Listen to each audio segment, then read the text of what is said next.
Hi, you might not recognise me. It's nothing to do with Quest being gone for 19 years.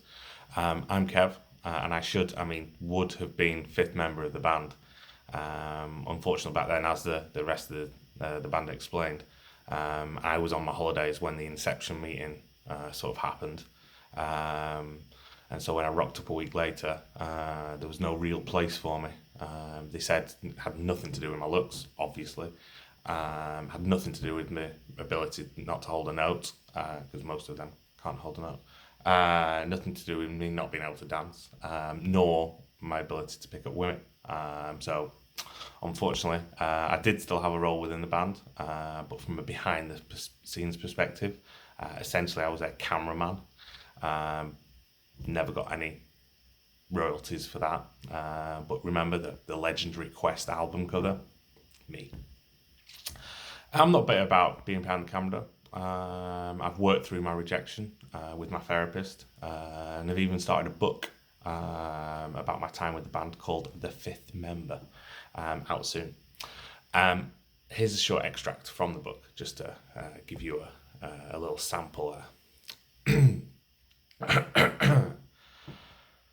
Firstly, the question of their talent. Chad was the main talent. He could sing, he could play the guitar, he was always destined for a solo career. He was a little quirky though, and needed the rest of the band around him to make sure that he didn't take things too far. I'm not surprised the Canadians have accepted him with open arms. Chris, another talented guy. He could hold a note, had the stage presence. It's no surprise he's gone on to bigger and better things. Again though, Chris was a little out there. He was a heavy metal singer trapped in a Ribble Valley circa 2001 teen body.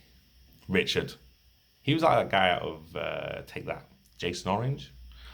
He wasn't really in the band as a musician. He could dance though, and he definitely had connections.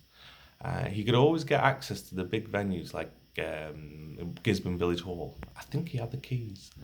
Now, Ollie, we've mentioned singers, musicians, and dancers, and cameramen. Ollie couldn't really do any of that. He did nail the foot movement thing with Rick quite well, though. He was very good at the tapping of the feet. Um, the band truly thought, though, that Ollie would bring in the fangirls. That's what their main motivation was for Quest. Not the money, not the number ones, but the ladies. Now, the big revelation. The pant throwing incident at Gisborne Village Hall was actually a media stunt to drive more pant throwing, more ladies, more pants. And it was a last ditch attempt to keep the band together. It failed miserably, and I believe is still the reason why the band went their separate ways.